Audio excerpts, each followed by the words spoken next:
All right, this is All Things A's with Garrett, and I'm Garrett.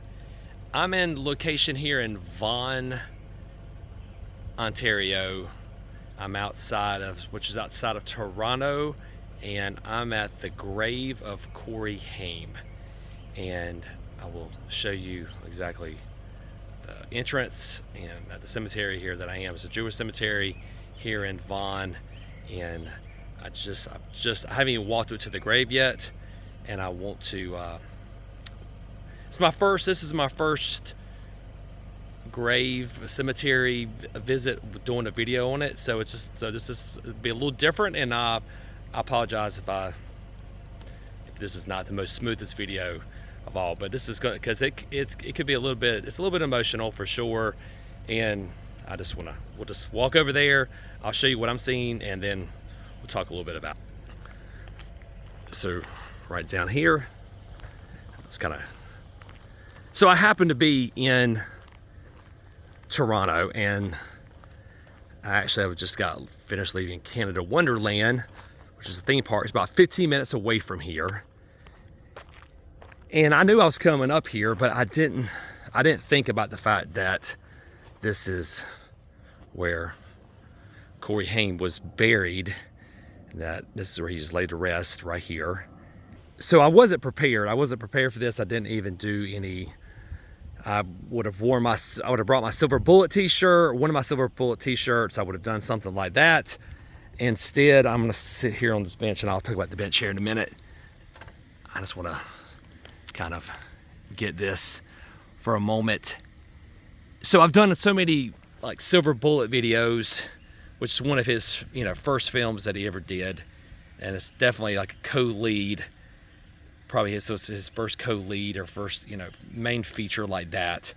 And then obviously I've done some Dream a Little Dream videos, some stuff that was filmed in Wilmington, and he was back there with Corey filming, and that was like the third film with the two Coreys. And you can't mention, it's hard to mention Corey Haim without mentioning Corey filming. It's especially the middle to the end part of his life, because there was the moniker, the two Coreys.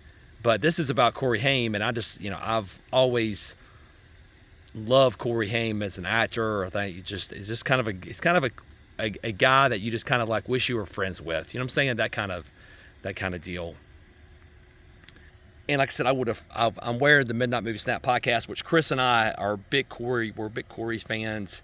These are movies that we grew up on, and he designed actually the two Silver Bullet t-shirts a lot that I wear when I do some Silver Bullet videos. He's the one. This is the podcast video shirt that we use when we do some of our podcasts on. We did it on Silver Bullet. We've done it on Dream a Little Dream. And like I said, I wish I would have brought it with me and had it and worn it today. That'd have been really cool. But doing these videos, doing the Silver Bullet videos, even the Dream a Little Dream videos, I've met so many people who are, through comments on the videos and other things like that, they're just huge Corey Haim fans. And just love. They love the movie, but Corey's at the center, and Megan follows, who's in Silver Bullet. She's also a fellow Canadian as well. But Corey grew up really close to here, and this is where he spent up until like 12 or 13, some of that him and his mom moved to California and pursued his acting career. And man, what a talent. The guy he was just so talented, gifted, comedic. He had comedic instincts. His instincts were there even when he was struggling with his addiction, and that's been documented. And I'm not here to like dive into all that. I feel like there's been enough of that's been covered, so it's really not for me. I don't feel like I need to cover any of that. I think it's a guy that he was trying to. He was sober at the time of his death, supposedly, and I'm just going to give him the benefit of the doubt. His mom said so, and I just in this course of mother's love, and a mother's sometimes can be blind as things, but I believe that she believed the best in her child, and I believe that is at center of a lot of this. There was a lot of speculation in his death that this was a drug overdose, but they said it was pneumonia, and it was in a large heart. Now, some of that could have been from, those years of abuse and of addiction. That could have been some of the byproducts of that. But the guy I think he was trying his best to stay clean, to work, to get healthy, to do all those things to maybe like revive his career. His mom said he had a full schedule lined up, which was, would have loved to have seen. I said this before. It's like, I would have loved to see the comeback, especially like Robert Downey Jr. has had a comeback. He fought addiction, and talk about, man, what a comeback he had. Would have loved to see what Corey Haim could have done. I mean, just really, because the guy was super talented. And then through this, I've met so many good friends, Dale, Craig, Sawyer, Faith off of Prescott, Lori, that's on Instagram as well. So many people who are big fans of Corey Haim. And I mean, it's like, I've done videos with Dale, done videos with Sawyer. And I know for Dale, this is Silver Bullet's his favorite. And I know that a lot of people, it's going to be, when it comes to this, they're going to think about Lost Boys, License to Drive, which are really good. I mean, they're so good. But the heart of me, when I think about my 12-year-old, 13-year-old self watching Silver Bullet. That's the first movie that introduced me to Corey, and to actually, he was born in 71, I was born in 72, he's about 8 months older than me. And so I just felt like that, there was a connection there with him, and it just felt like that he's a kid that I looked up to.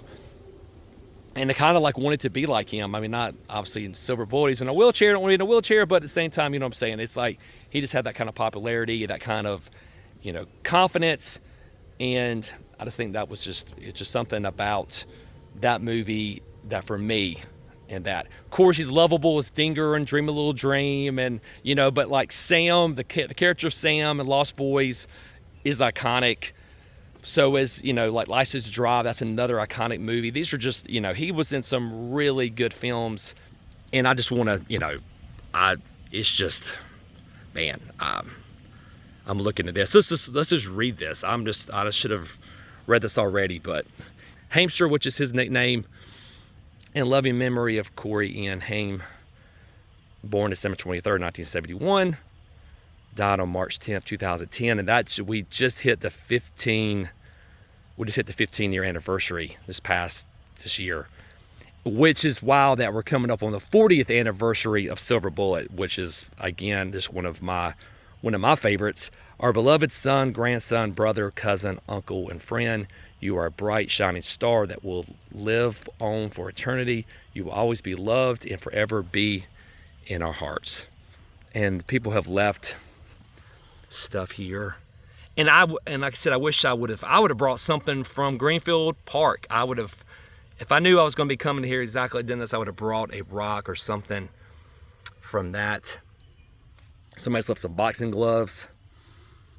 Forever in our hearts, Corey. There's a hockey puck. Somebody mentioned that, maybe Scott. I try not to watch anything recent. I know I've seen a couple. I think I've seen Scott on Tape's video before, several years ago. And then on the back, it just says Haim. There's so many stuff on top as well. I picked up a rock before I came in, and I'm just going to add my next to the star, put it right there. But I would have brought something from Wilmington and would have done that. But like I said, it's just,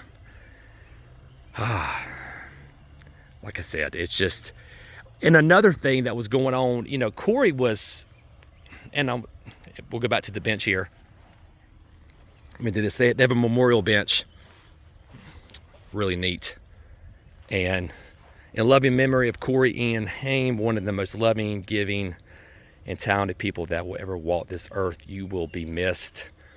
And, his mom was fighting cancer when in 2010 and 2009, helping her with that. And she was living with him out in California, and that's where he passed, in Burbank. But my mom just recently, this past year, the last 6, 7, 8 months, found out that she had cancer, and I've been going through that with her. So I understand some of that battle, the stress that it puts on you, the turmoil, the ups and downs. You're their cheerleader. You're the one taking care of them. You're helping them. You're trying to keep things afloat. And I don't know if all that, like there's an added stress level there as well. So I think we should give a little bit of grace when we think about that time frame. I think it's wonderful that his mom looks like obviously must be in remission. I know Scott on tape is really close with the Haim family. And I got a chance to hang out with Scott about, I don't know, this past year or something, maybe like about a year ago. And it was just really cool. We kind of like bonded over Corey Haim and Silver Bullet. We were doing some Black Phone stuff, but we were bonding over that. And it was just neat that we could talk about. I mean, these are movies that bond people together. So that's one thing about this hobby of like film locations, is that it bonds us. There's certain movies, certain actors that it's kind of like that you can just like talk to people and go, oh my gosh, it's like, it is a time machine in itself. I've mentioned that before, but it gets you there. But I understand, and and I'm glad his mom is still alive, and his mom is doing well. I follow his sister on Instagram, and she gets comment on some of the stuff that I put out before. But she's a sweet person. She had a cameo in Silver Bullet, which is really cool as well. But just being here is I've met so many good people, now friends of mine, like Dale and Sawyer. And so to be here is just amazing. And I just want to say, Corey, man, we miss you. And that's all I can say, man. We miss you, and I wish that you were still here with us. And it's an honor. It's an honor to be here and to be able to pay my respects to be here, is pay respects to you in your final resting spot, to sit on your memorial bench. Man, you are truly missed. And from all the fans out there who can't be here, I know they would want to tell you the same thing. You will always be loved and forever in our hearts. I did want to get this this is the front entrance going into the cemetery. It's at the very back on Elm, at the back left. So I want to tell you how to get there, and I cannot forget to mention Craig, who runs the Silver Bullet Facebook group on Facebook, and he's another friend that I've met, and talk about another guy that just loves Silver Bullet, obviously, and loves Corey Haim. So I cannot forget to mention him as well. But just wanted to, this is the front entrance. Beautiful day here. And again, I just want to say thank you for watching this video, and thank you for your support. And I'll catch you on the next episode.